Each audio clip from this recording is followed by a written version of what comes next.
1 2 3 4 1 2 3 4.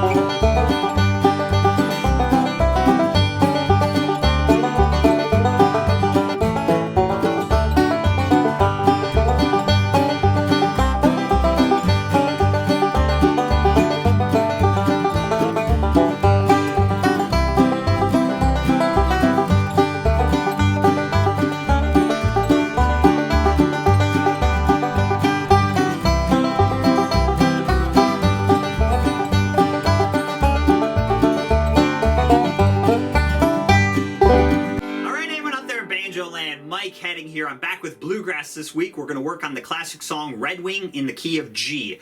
I worked up kind of an intermediate version to this song. This is a great old song. And we're going to work on mixing the scruggs and melodic styles, which can be really cool. We're going to work on maintaining the scruggs drive of the song. So we don't want to lose the momentum of the song. We want to keep that kind of rolling banjo, but then we want to find those cool spots to throw in a little melodic lick, break out of the basic scruggs rolls, and that's what we're going to do on this song. I'm going to break down the whole thing note for note, show you the verse and the chorus solo, and then break down a bunch of more advanced backup. Since this is an intermediate lesson, we're going to work on down the neck rolling backup, how to stay away from the melody. We're going to work on doing up the neck vamping backup and using your chord positions. So a bunch of stuff. I'm going to break it all down in this lesson. Again, this is an intermediate lesson, so the backup is going to be a little bit more advanced. If you're still having trouble with backup, I'd recommend checking out my beginner version of this song where I break down really basic backup. And if you're watching the preview of this lesson, you can head over to my website, MikeHeadingMusic.com, grab the full-length lesson. You'll get all the videos, all the tabs, and all the practice tracks that come with this lesson. All right, here's Redwing in the key of G. Alright, let's start breaking down this intermediate version of Redwing. Let me play the first 5 measures and then we'll start breaking it down. Here we go. Let's do it real slow to start. A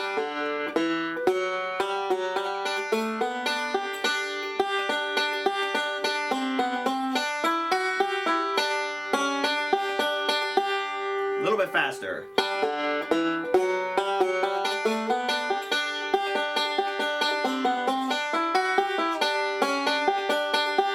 One more time.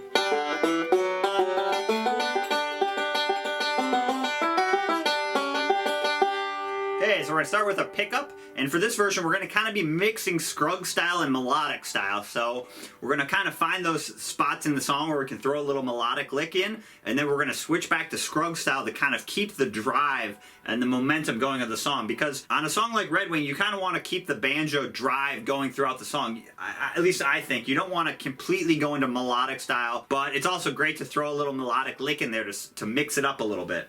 Okay, so that's what we're going to kind of do on this arrangement. So let's start with our pickup. We're going to pinch the 3rd string and 1st string on the and of beat 1. So you can count beat 1, 1, and then we're going to hit the open 4th string, and then walk up 2nd fret on the 4th string, 4th fret on the 4th string. So we got 1 and 2, 3, 4, 1 and 2, 3, 4, 1 and 2, 3, 4. And if you're having trouble with that first pinch, you could just take it out. 1, 2. But that adds a little kind of extra banjo flavor, and it's an intermediate lesson, so that's a good thing to practice. 1.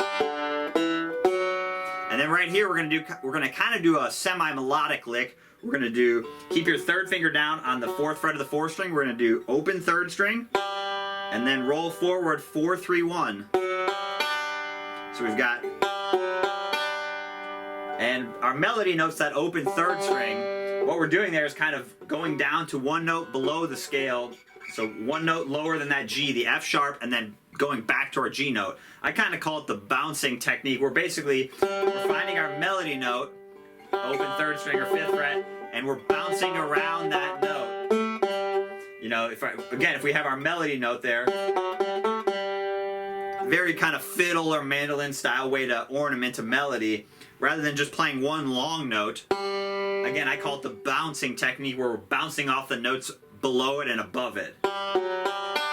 So that's what we're doing there. We're just kind of now incorporating that into a roll.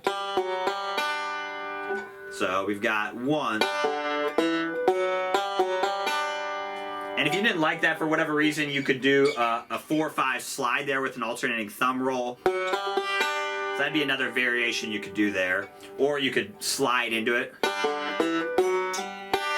And then, you know, select that slide and pinch.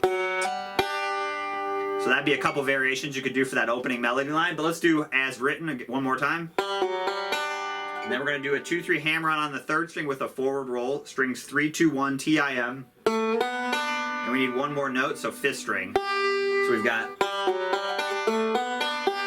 and our melody there again is just the open third string and then the second string. So we're just filling it up again with rolling.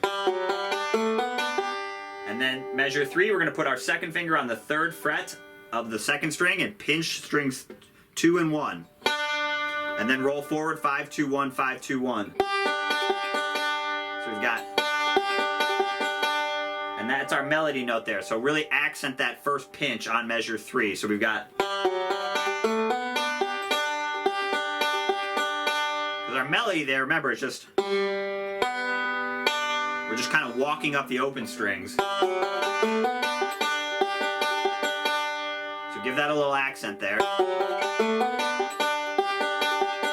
Now measure 4 is our melodic lick. We're going to go up to this 5th fret on the 3rd string and do kind of that bouncing technique again. We're going to do thumb, index, thumb, middle. Keep your first finger down on the 5th fret. So I'm doing 3-2-3-1 there. And again, I'm just bouncing. Let's do it single string so it makes more sense. My C note's my melody. We're just bouncing around that note again. So I'm going down to the B, which is the open second string, and then up to the D note, which is the note above it. So that's what we're doing there. We're just bouncing around that melody note to fill it up. And then second finger on the 5th fret of the second string, and move your first finger up to the 4th fret of the first string. We're going to do index, middle, 5th string, and then second string. So we got, let's do that lick on its own.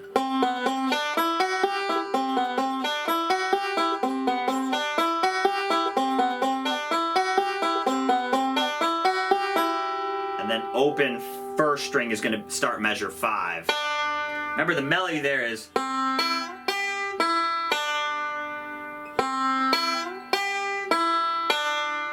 so we're just kind of creating a slight variation on that. Again, so the melody is, and we substituted. So a little variation there, okay? And then open first string is the beginning of measure 5. And then we're going to do a 2-3 hammer-on the second string with thumb middle. And then go up and do 5-2-1-5. Kind of like a modification of the Foggy Mountain breakdown roll. And we're using that open first string at the beginning of measure 5 to give us time to get back down. So we got, the other thing I'd say, and I had to be careful, I just didn't do it there, is be careful of bending that third string up when you're doing that melodic lick. It's pretty easy to kind of bend that just a little bit out of tune. You hear that? Doesn't take much to kind of bend that just a little bit sour. So be really careful there. And you can't loop those two because it starts and ends with your thumb, but let's play measures 4 and 5 together. The other thing you can do there is move your right hand slightly away from the bridge if you want a little bit sweeter sound on that melodic lick. And then I might kind of snap back down for that scruggsy, close to the bridge sound. Again, these are kind of intermediate tips. Is start adjusting your right hand to get the tones you want. So we've got,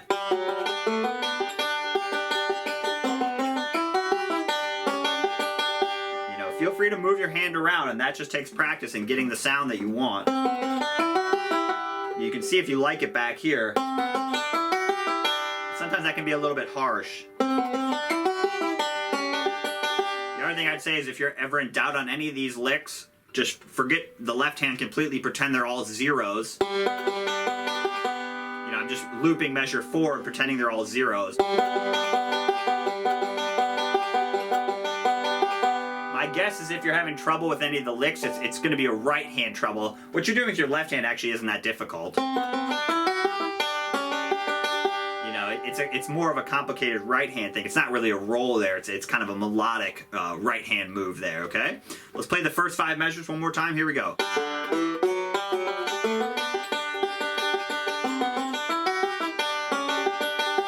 One more time, a little faster.